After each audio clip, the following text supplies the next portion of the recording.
Meu propósito, conto com as suas orações, é falar sobre saúde mental. Pretendo, não sei se vou conseguir, neste culto, falar sobre 3 grandes mentiras sobre a nossa saúde mental. E de igual modo, no culto das 11, sobre 3 grandes verdades sobre a nossa saúde mental.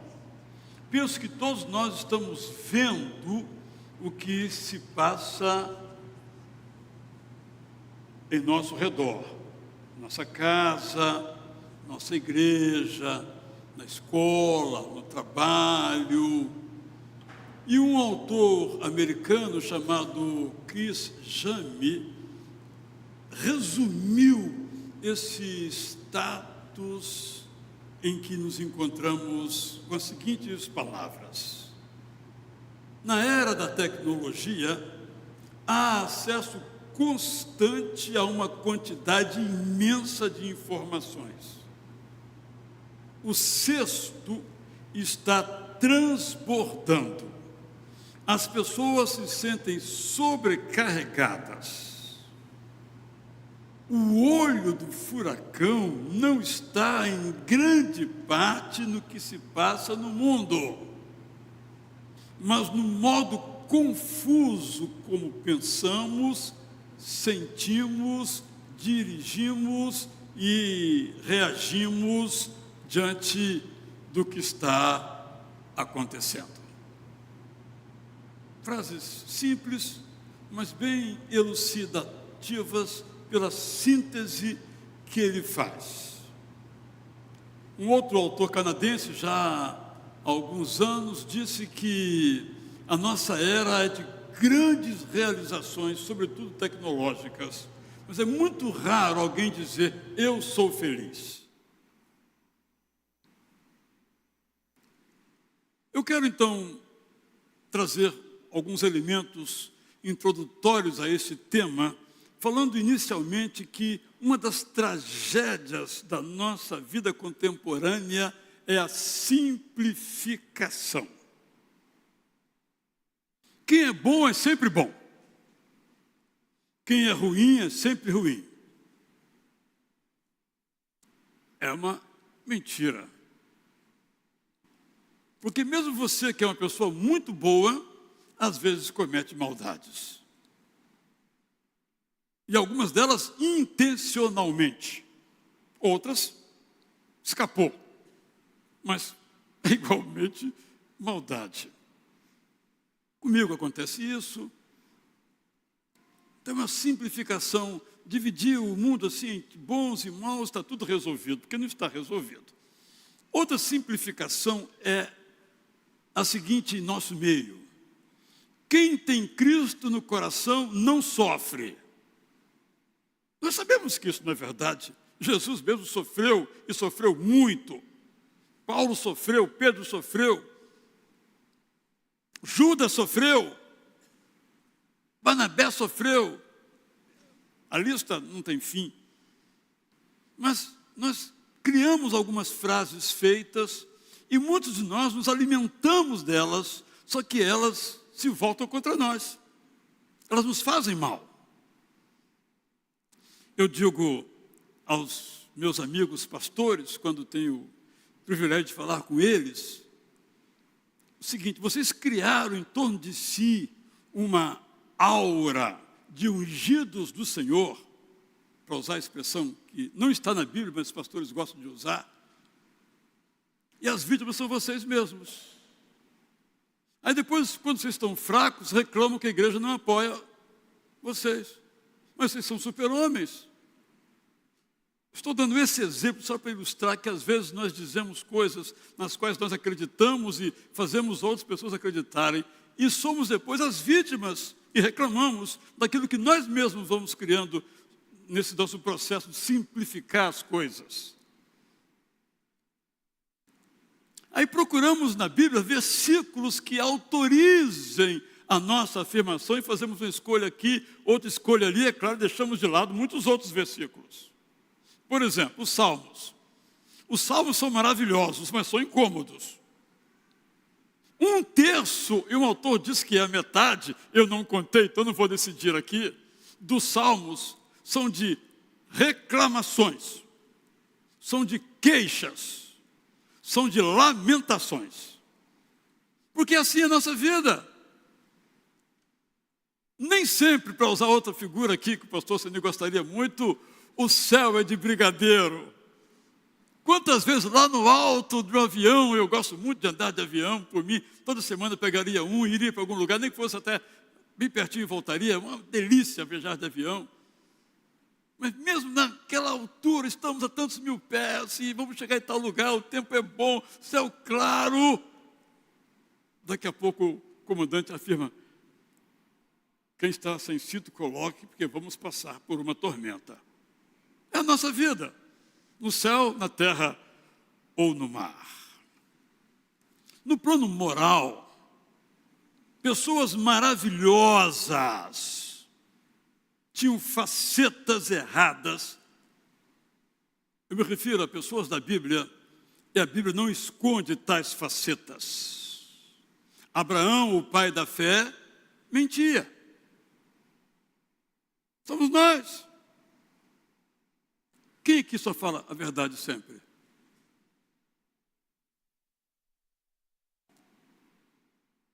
Moisés, o homem da paz, se irritava. Davi, o homem segundo o coração de Deus. Quem de nós está nessa categoria? Adulterou. Maria, mãe de Jesus, achou que Jesus estava doido e foi lá resgatá-lo, ou tentar. Santa Maria, somos nós. Pedro, tu és o Cristo. Não sei quem é esse camarada aí. O mesmo. Somos nós. Paulo brigou com Pedro e Barnabé. Um com motivo e outro sem motivo nenhum. Eram humanos, como nós somos humanos. No plano emocional ou mental, nós nos encontramos na Bíblia com pessoas com diferentes transtornos mentais, como hoje a psicologia, ou a psiquiatria, ou a neurologia a diagnosticariam. Jeremias, um homem de fé profunda, era cronicamente depressivo.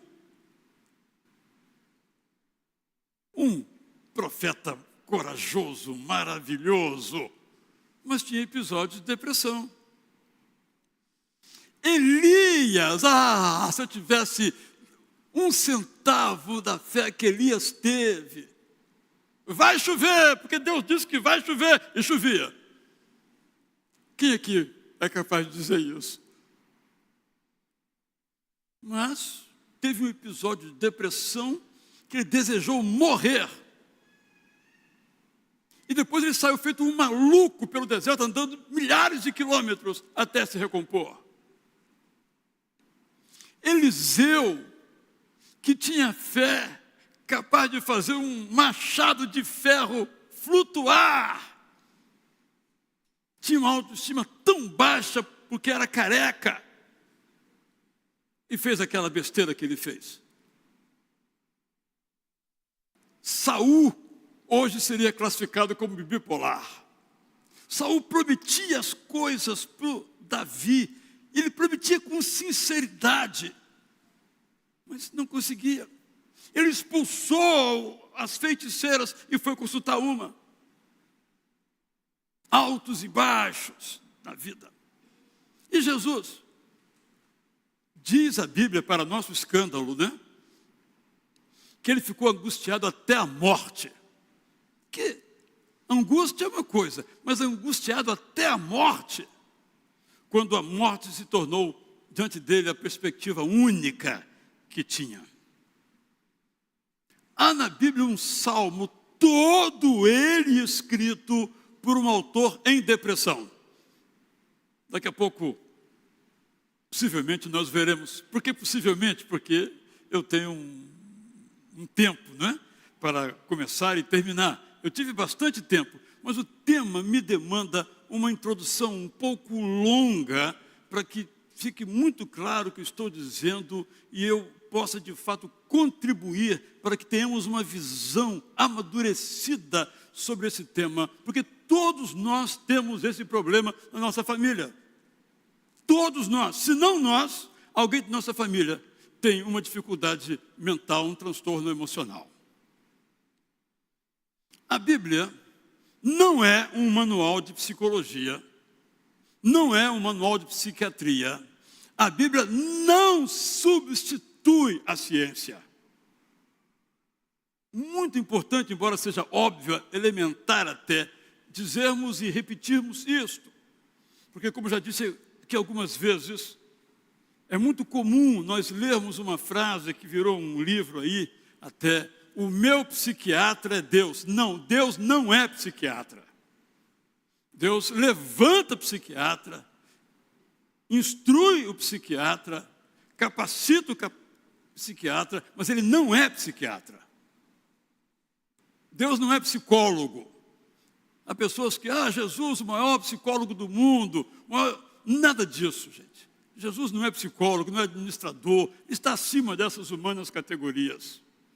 Mas Deus inspira pessoas, como inspira um engenheiro a construir esse prédio aqui, como inspira um músico, uma música, vários músicos a nos elevarem na adoração, como inspira um médico que faz uma cirurgia no nosso joelho, como inspira um psiquiatra que nos dá um remédio depois de nos avaliar, ou um psicólogo que nos acompanha às vezes durante meses ou até anos, para que a nossa saúde mental seja colocada no seu lugar. Mas esta Bíblia nos traz algumas mensagens sobre o tema da saúde emocional. Eu quero ler, primeiramente, 2 versos apenas. Provérbio 4, 23. Esteja sempre atento, especialmente aos seus desejos e pensamentos, porque é a mente que governa todas as áreas da vida. Releio. Pode conferir na sua Bíblia, eu estou lendo a versão Prazer da Palavra.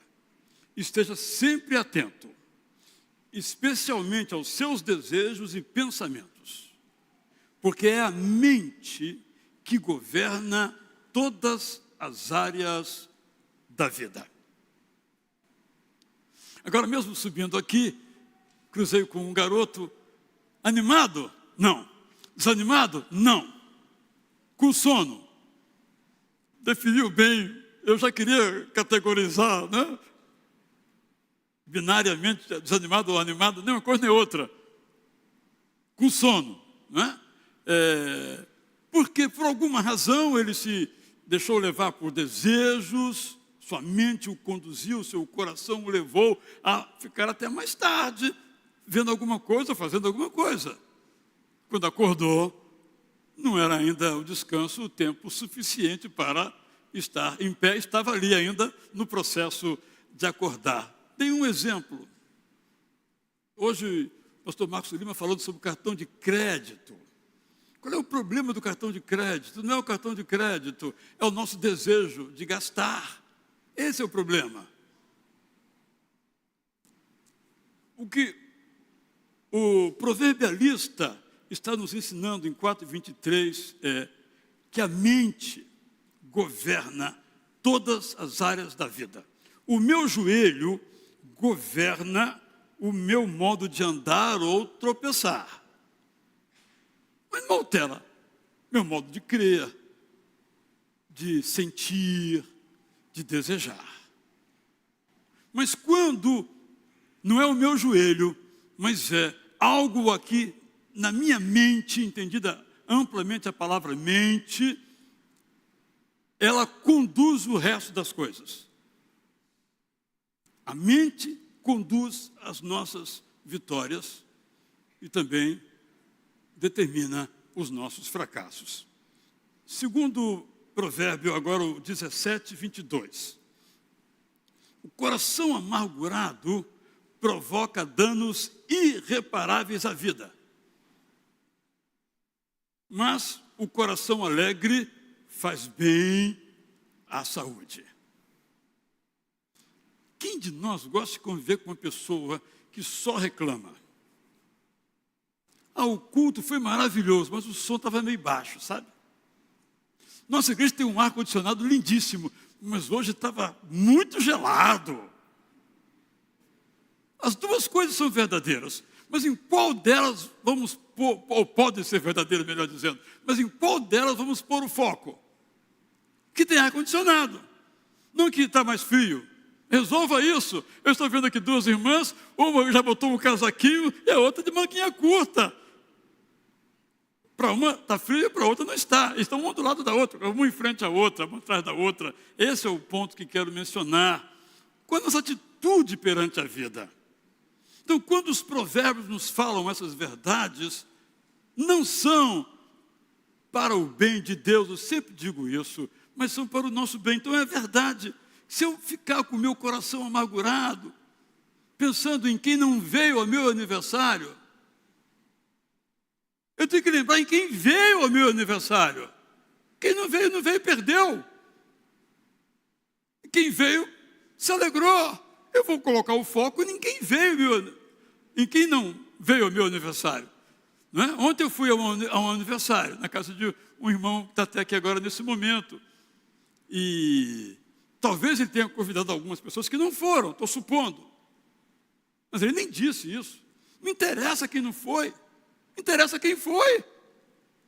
Mas às vezes nós precisamos, como se fosse uma necessidade de autoafirmação, de ser críticos, de sempre fazer uma reclamaçãozinha para mostrar que somos inteligentes. Coração amargurado. Isso provoca danos irreparáveis à vida. Mas o coração alegre, a versão clássica faz, aformoseia o rosto, não é? Faz bem à saúde. Todos sabemos disso. Nós somos seres inteiros.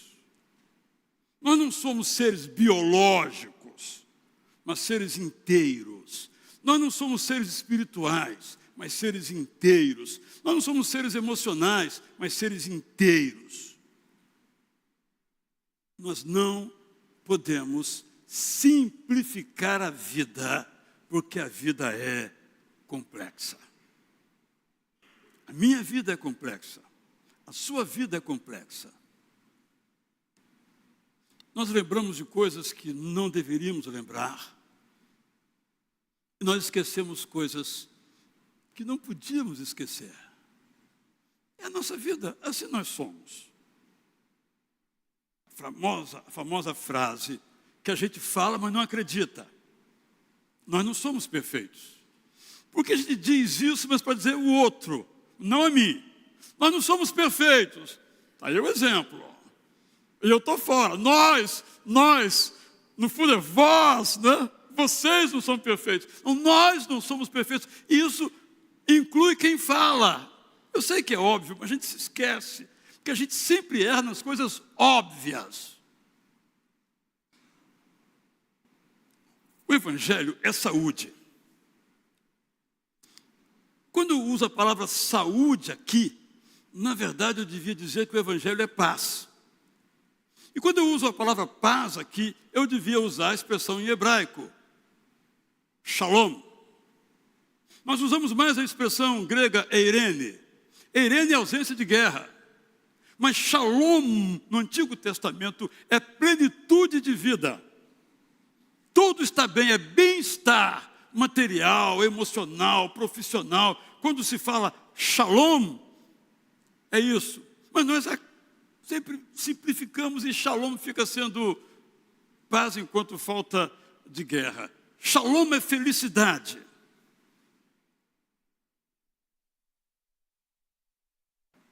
Eu preciso terminar. Nem comecei. Mas semana que vem, se Deus quiser, eu continuo. Eu tenho que administrar aqui os dois cultos, porque um está num e não está no outro, né? Mas é bom porque os neurônios ficam ativos. Como igreja, nós temos um mérito.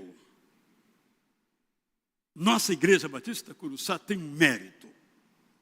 Nós acolhemos os doentes emocionais ou mentais. Isso é patente. Isso é algo maravilhoso. Nós acolhemos. Basta você vir aos cultos e você ver pessoas que têm esta ou aquela dificuldade emocional, este ou aquela síndrome, e estão todos aqui no culto, plenamente participando dos cultos. Quando vemos aqui os cultos das crianças, nós vemos que algumas daquelas crianças não são apenas, como pensam alguns, mal educados ou rebeldes. Nada disso. Tem algumas síndromes que geram aquele comportamento. Nossa igreja tem esse mérito, posso dizer assim. Nossa igreja tem um programa chamado Celebrando a Transformação, toda segunda-feira, que acolhe pessoas nos mais tipos diferentes de situações emocionais. Algumas gravíssimas. Tem sido muito bom vermos pessoas entrando aqui, desculpe a expressão, destruídas. E ao longo de um processo, porque é um processo. Já estou no psicólogo, tem 2 anos, acho que vou sair. Só está começando. Como é que você tem 50 anos de problema e quer resolver numa consulta de 50 minutos? Vai durar talvez o tempo todo que você foi estragado. Então, o nosso Celebrando Transformação, toda segunda-feira, você pode e deve participar. Mas eu quero dizer que, como igreja, não falo a nossa igreja, mas em geral, nós temos um débito. Mencionei o mérito, o crédito, que nós acolhemos realmente, e temos um débito. Nós, como igreja, não a nossa, mas em geral a nossa incluída, teologizamos errado acerca da doença mental, como a sociedade secularmente faz. Eu vou dar algumas frases aqui de concepções filosóficas, teológicas, populares, equivocadas sobre saúde mental. Primeira, nós somos ou mentalmente saudáveis ou mentalmente doentes. Isso não é verdade. Se ou, não existe. Outro erro. Doença mental é uma demonstração de fraqueza. De quem? Talvez de quem diga isso. Pessoas com doença mental são perigosas. Gente, eu conheço pessoas, uma aqui de nossa igreja não frequenta atualmente, que tem uma esquizofrenia poderosa. Sofre muito, mas muito. Tem consciência, inclusive, da sua esquizofrenia. Mas é uma doçura. Quando ela vem estar comigo, eu já sei o que vai acontecer, tudo. Já está tudo planejado, previsto, o que ela vai fazer. Aí ela fala assim, vamos orar. Aí ela ora por mim. Ela veio para orar por ela. Ela pega e ora por mim. Que linda oração. E eu oro por ela. Uma doçura de pessoa. Algumas enfermidades podem desencadear processos incontroláveis. Mas isso é um caso, uma situação, uma circunstância que nós não podemos generalizar. Doença mental é para sempre. Não tem jeito, não tem solução. É um outro erro, conquanto seja algo muito sério, dependendo da gravidade do diagnóstico. Quinto erro. Todos os remédios para a saúde mental devem ser evitados. Meu irmão, aqui nós temos um grande problema. Fulano, Beltrano, essa ou aquela, depois de muita dificuldade, aceita tomar um remédio A ou B para equilibrar a sua mente. E durante anos ela toma esse remédio. Ninguém nem sabe que ela tem essa doença, que o remédio a protege. Aí, desculpe a franqueza com que eu vou dizer, diz lá um pastor, diz, Deus já curou você, larga esse remédio, joga fora esse remédio. e daqui a pouco, desculpe a palavra, a desgraça está feita. Porque o ungido do Senhor, desculpe aqui a ironia, falou uma pataquada dessa.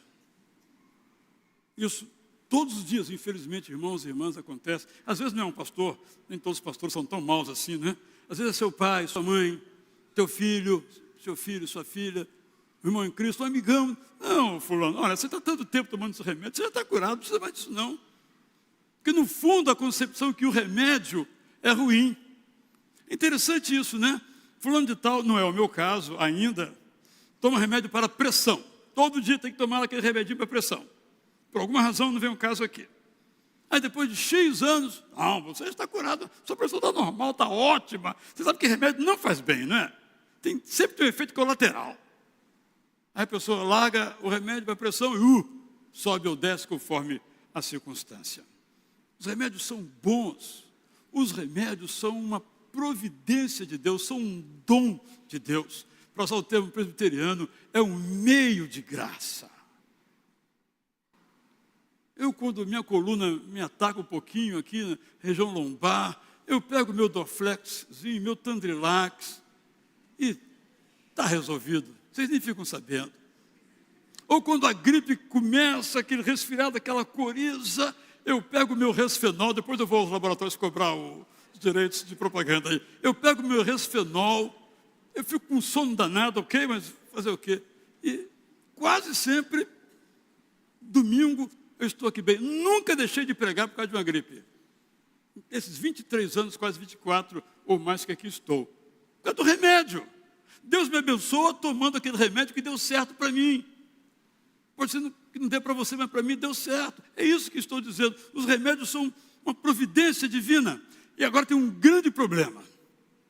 Talvez o maior problema. O maior erro. Quando nós buscamos ajuda, as pessoas mudam conosco. É verdade. Mas temos que correr esse risco. Se é nosso amigo, não vai mudar. Se mudar, não era nossa amiga. Não perdemos nada. Então, muitas vezes nós preferimos nos manter na nossa privacidade e sofrendo muito mais do que poderíamos sofrer se nós buscássemos ajuda. Então, eu vou ler meus últimos parágrafos aqui. Bem diretamente, nem toquei ainda nas 3 mentiras, ficarão para a semana que vem, se Deus quiser. Se a ansiedade lhe impede de fazer com alegria o que sempre fez, você precisa de ajuda. Se a depressão lhe levou o prazer de viver, você precisa de ajuda.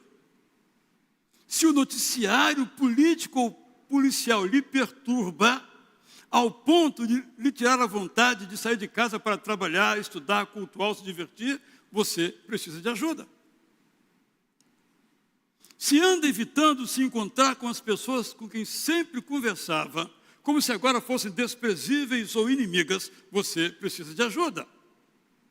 Se acha que o mundo está contra você, você precisa de ajuda. Se não vê nenhuma chance de realizar os projetos que antes o empolgaram e agora nem mais os tem, você precisa de ajuda.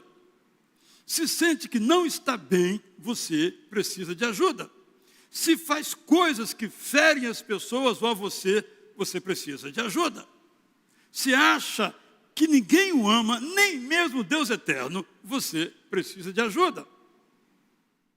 Se está sofrendo fisicamente, você precisa de ajuda. Se está sofrendo mentalmente, você precisa de ajuda. Receber ajuda é a esperança reacendendo a vida no seu coração.